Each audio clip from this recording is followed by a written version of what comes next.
Bienvenidos a Fuera de Plano, un podcast de historias con historia.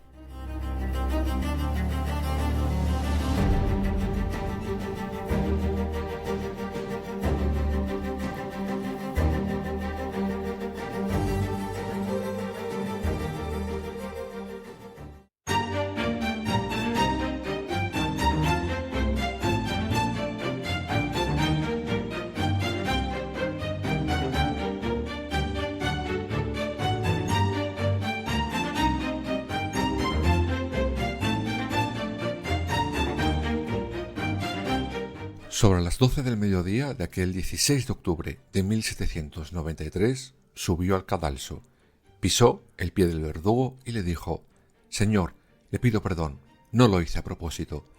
15 minutos después, era guillotinada.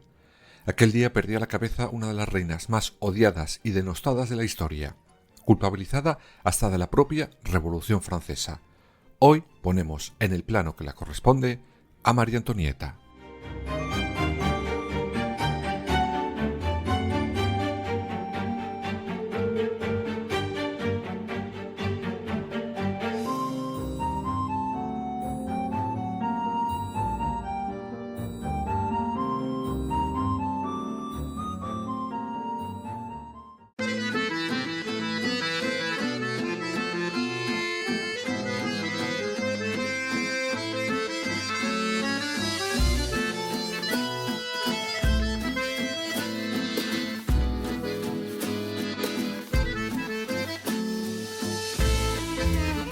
Para llegar a ese final, como en toda buena historia, vamos al principio de la misma, porque a pesar de lo que pueda parecer, conociendo el final de nuestra protagonista de hoy, María Antonieta de Habsburgo-Lorena, archiduquesa de Austria, empezó con buen pie en la corte francesa. Con 14 años llega por primera vez a Estrasburgo para casarse con el delfín Luis XVI. Esta boda era toda una boda de estado, pues llevaban 2 siglos a torta limpia entre los Habsburgo y los Borbones franceses. María Antonieta empieza desde ese día a tener detalles que encandilan al futuro rey, a la corte y al pueblo llano. Por ejemplo, cuando llega a Estrasburgo, su alcalde le habla en alemán y dicen que ella le respondió: «Es usted muy gentil, monseñor, pero desde ahora no entiendo otro idioma que no sea la lengua francesa».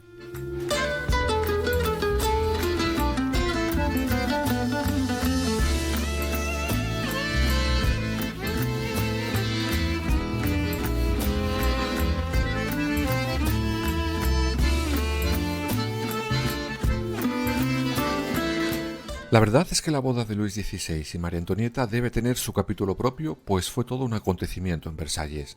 Ya contaremos el porqué. Pero sí, resumiremos todo en una simple frase: el pueblo veía sangre nueva y joven en los recién casados. Estaban ya un poquito cansados del tonto de Luis XV y de sus amantes, que le dominaban por completo a su antojo. Pero con el paso de los años, la buena imagen de los reyes se fue por el retrete. Sobre todo, y especialmente, la de ella, la de María Antonieta.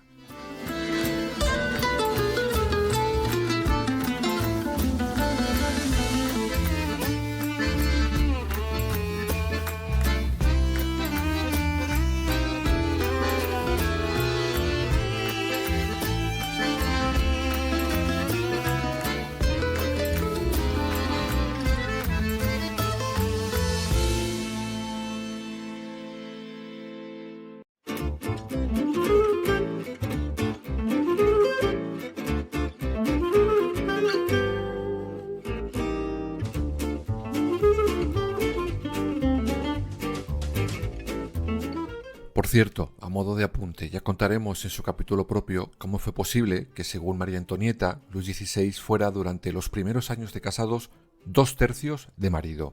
Solo os diré una pista: mocita llegó y mocita quedó. Pero bueno, hoy no toca eso. El caso es que cuando el rey y la reina consuman, empiezan a tener descendencia, pero en ese momento los panfletos de la época la comienzan a atacar con ello, poniendo en duda la supuesta paternidad de todos esos hijos. Realmente el problema que tenían en aquel momento contra María Antonieta era algo que ya hemos visto en otros capítulos de Fuera de Plano. Era extranjera, y eso algunos no lo soportaban. Esos mismos panfletos empiezan a lanzar acusaciones de orgías en los jardines de Versalles, organizados por la propia María Antonieta, o romances lésbicos que mantenía en secreto. Todo ello, claro está, inventado, pero oye, difama que algo queda.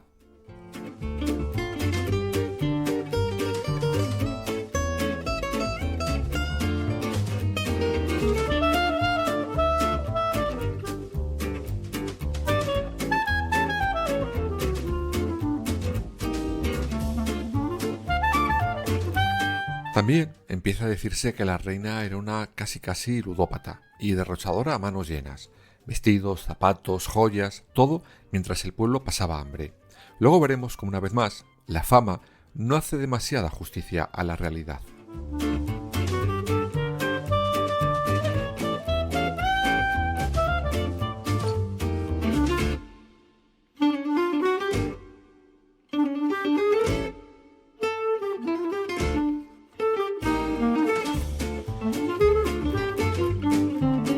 A ver, sí le gustaba gastar, pero no más que al resto de la corte. Por tanto, si Francia se arruinaba, era una mezcla de culpa de todos, no solo de María Antonieta, o como la empiezan a conocer en aquel momento, Madame Déficit. Pero hubo un asunto que supuso la última gota que colmó el vaso de la paciencia de los franceses: el famoso collar de María Antonieta.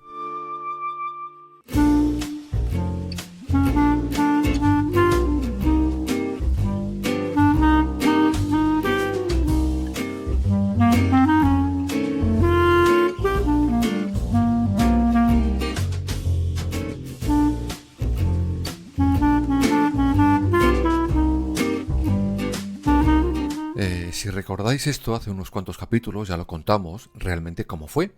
En ese episodio dejamos claro que aquel collar ni había sido para María Antonieta, ni lo había comprado, ni sabía de su existencia. Fueron dos timadores y un cura pánfilo quienes la metieron en aquel embrollo. Y sí, los timadores fueron condenados, pero también os contamos que la sociedad perdonó al pánfilo del cura y no a María Antonieta, que no tenía nada que ver. Todo a pesar de que ese collar lo había encargado su suegro para su amante favorita. Pero para los franceses y para la historia, el nombre de María Antonieta irá siempre ligado al de aquel espectacular y carísimo collar.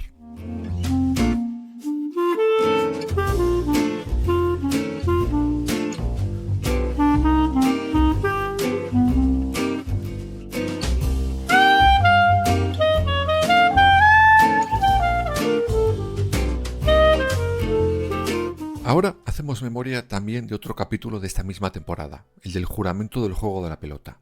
En él os contamos que Luis XVI, al tener las arcas vacías, tuvo que convocar a los estados generales para pedir dinerito fresco. Os contamos cómo el tercer estado, es decir, el Pueblo Medio, se plantó y le quitó el poder al propio rey.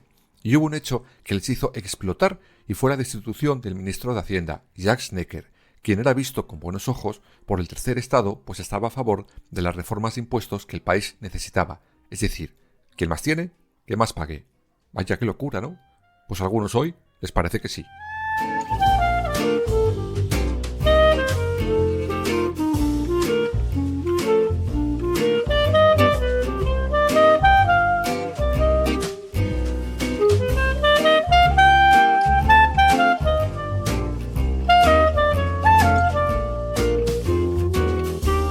En fin, pues a ese ministro es la propia María Antonieta quien le coloca en su puesto. Eso hace que durante un tiempo corto, muy corto, su figura vuelva a ganar puntos, pero esto la dura muy poco. La revolución estalla sin remedio, y pocos meses después comienza el final de la familia real. Vamos por partes.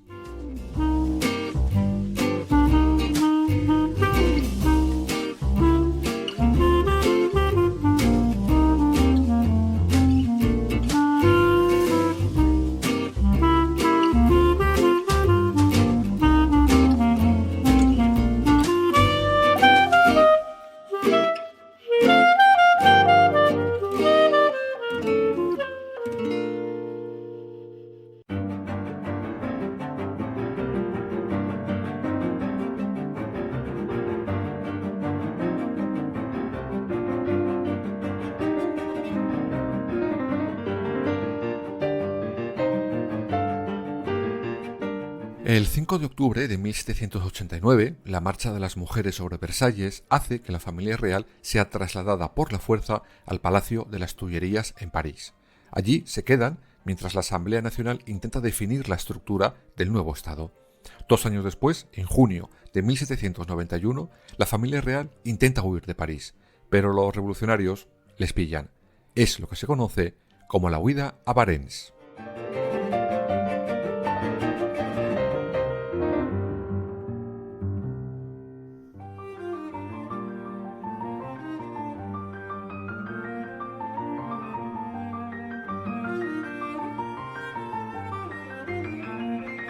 Este chapucero intento de fuga hace que los franceses cojan más tirria si cabe a Luis XVI y sobre todo a María Antonieta, quien se mantenía firme contra la revolución, quizás más que su marido.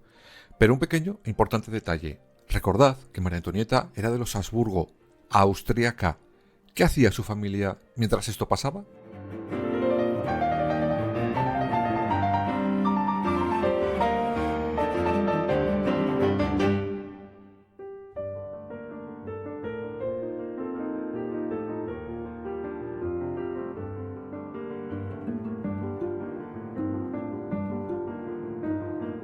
Pues poco y mal. Es decir, se limitaban con amenazar, con invadir Francia si tocaban un pelo a la familia real, otro día con destruir París.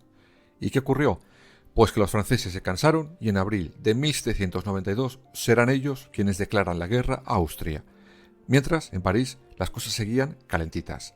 Y será la última amenaza austríaca la que precipite el final no solo de María Antonieta, sino del propio Luis XVI.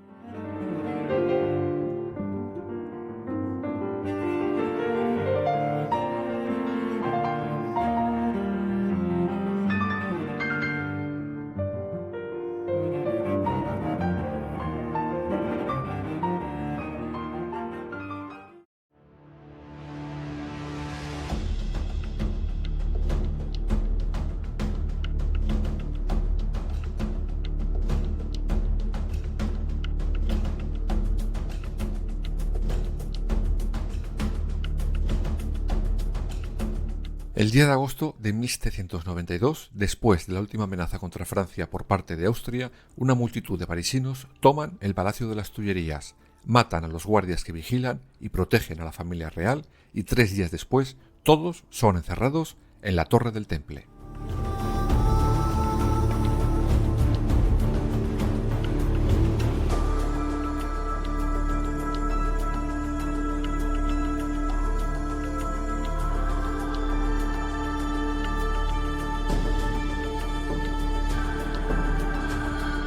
Poco más de un mes después, y casi por sorpresa, Francia gana la guerra a Austria.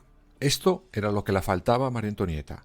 Los revolucionarios franceses declaran la Primera República Francesa. El rey deja de ser Luis XVI y será solo el ciudadano Luis Capetto. Es detenido y acusado de alta traición a la República. Le juzgan en diciembre de ese 1792.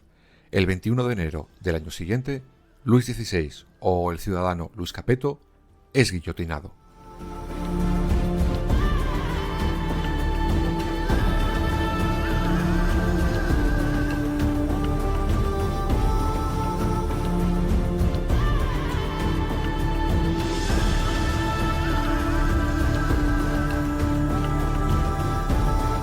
Muerto el rey, María Antonieta es separada de su hijo, el heredero, Luis XVII, aunque nunca llegó a serlo. En ese momento, la ex reina es llevada a la prisión de la Conciergerie, la antesala del patíbulo. Allí debería esperar su juicio y, claro, su condena. Digamos que los revolucionarios la usarán para unir en torno a ella todo el odio que sentían, pues en esos momentos había varias facciones dentro de la revolución y necesitaban una figura que les volviera a unir. Y esa era María Antonieta. En esa cárcel deja de tener nombre y será la presa 280. Será en este momento cuando por fin alguien intente liberar a María Antonieta.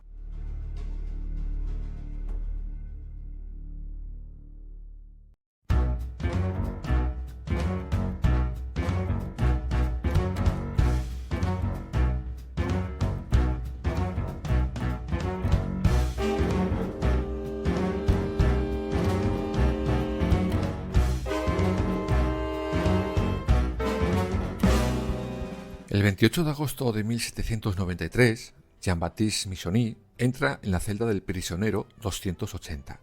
Era un funcionario de prisiones. Con él llega Alexandre Gons, quien lleva 2 claveles en la solapa. En un momento dado, a este se le caen los 2 claveles al suelo y salen de la celda. María Antonieta recoge los claveles y en uno se da cuenta que hay algo. Se trata de un pequeño trozo de papel en el que lee «Tengo hombres y dinero». Rápidamente busca en el segundo clavel y encuentra otro trozo de papel en blanco. Con un alfiler, la reina escribe «Estoy estrechamente vigilada, no hablo con nadie, confío en vos». Al poco, los dos hombres vuelven a la celda a recoger los claveles olvidados. El plan está en marcha.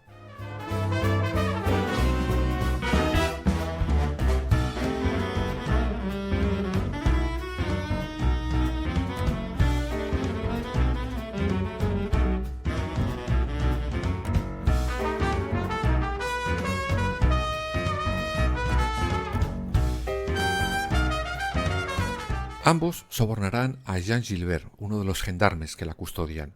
Gracias a eso vuelven a reunirse los tres el 30 de agosto para trazar el plan. La noche del 2 al 3 de septiembre la ayudarán a escapar y la llevarán al lugar seguro desde donde marchará disfrazada hasta Alemania. Los hombres han sobornado también a la pareja de conserjes de la cárcel. Todo estaba a punto. Nada podía fallar.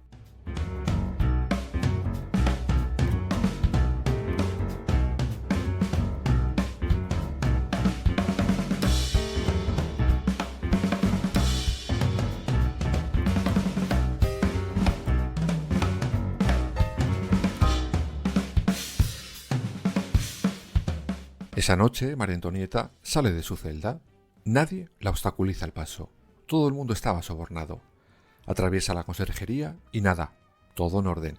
Sale fuera y ya solo una verja la separa de la libertad. Allí la están esperando sus amigos Gons y Michonny. Justo cuando va a traspasar la verja, todo se va al traste. Alguien les ha vendido.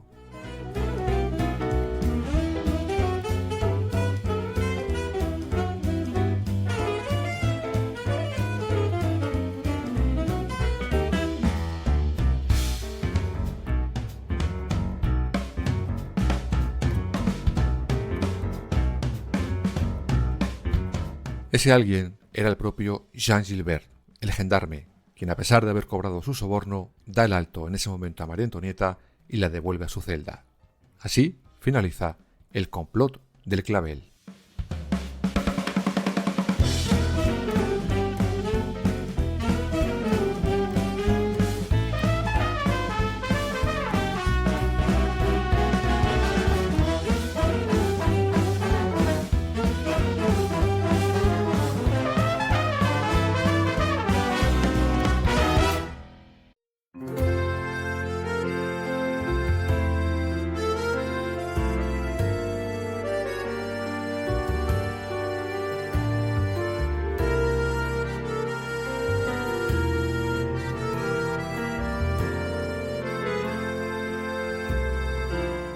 Desde ese mismo momento, María Antonieta es trasladada de celda y vigilada con más intensidad. Solo la separa de los vigilantes un simple biombo. Finalmente, el 14 de octubre de 1793, María Antonieta será juzgada. Bueno, juzgada, por decirlo de alguna manera, pues todo estaba más que sentenciado antes de comenzar ese juicio. La sesión duró solo 2 días y la sentencia ya estaba escrita. María Antonieta moriría como su marido, guillotinada.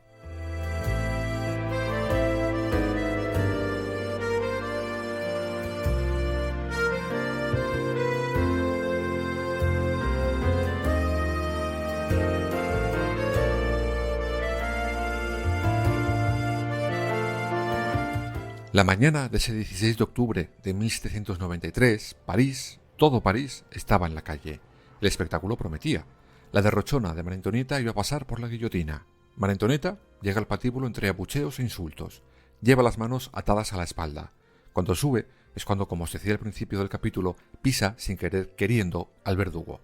15 minutos después, la cabeza de María Antonieta rodaba por el cadalso. Tenía 37 años. El verdugo recoge la cabeza y se la enseña a la muchedumbre agolpada en lo que hoy es la Plaza de la Concordia y grita con furia: ¡Viva la República! Y, colorín colorado, María Antonieta no ha acabado.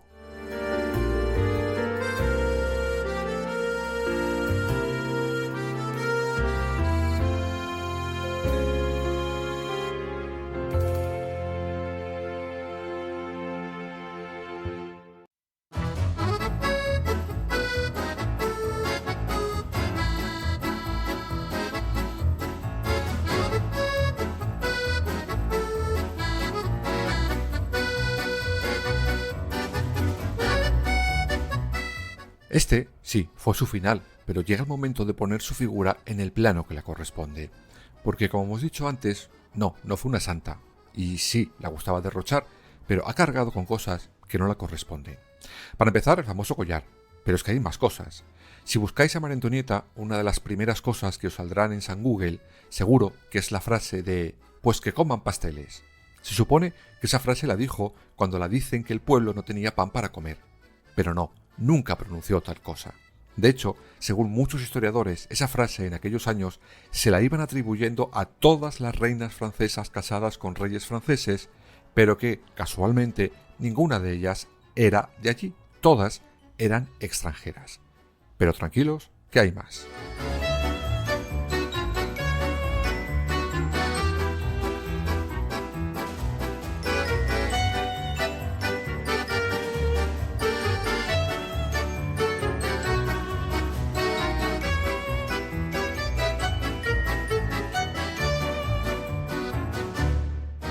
Otra de las mentiras sobre María Antonieta era su desmedido gusto por los zapatos.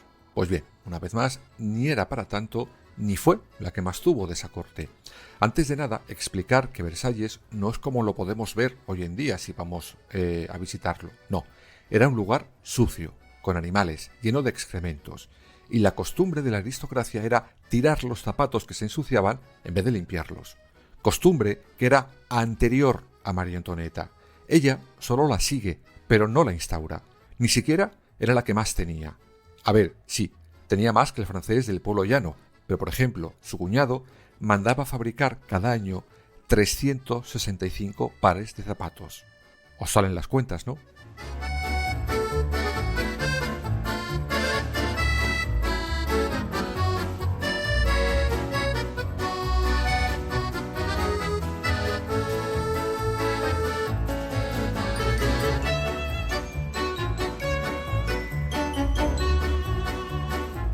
Y la última gran mentira es que el derroche de María Antonieta fue el culpable de la Revolución Francesa. Tururú. Francia ya estaba arruinada mucho antes de Luis XVI y María Antonieta. De hecho, la arruinan primero Luis XIV y después Luis XV. El XVI lo que hace es agravar la bancarrota, sobre todo cuando decide meterse en la guerra de independencia de los Estados Unidos. Todo para atacar a su enemigo Gran Bretaña. Así que no, María Antonieta no arruinó a Francia, solo fue la cabeza de turco, con perdón.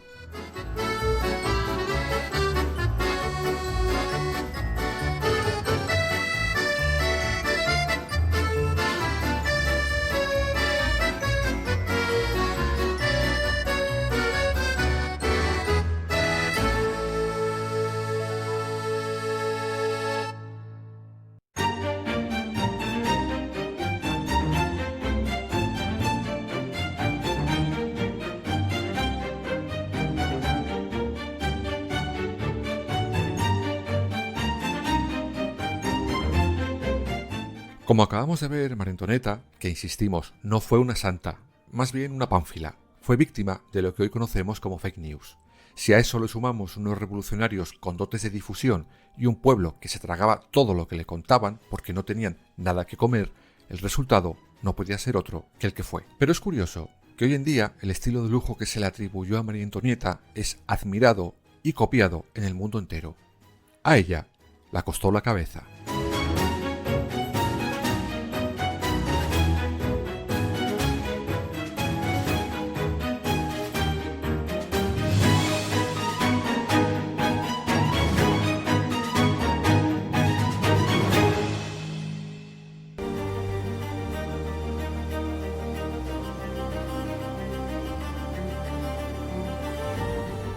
Fuera de plano. Suscríbete en las principales plataformas y síguenos en nuestras redes sociales, Instagram, Twitter y Facebook. Fuera _de plano.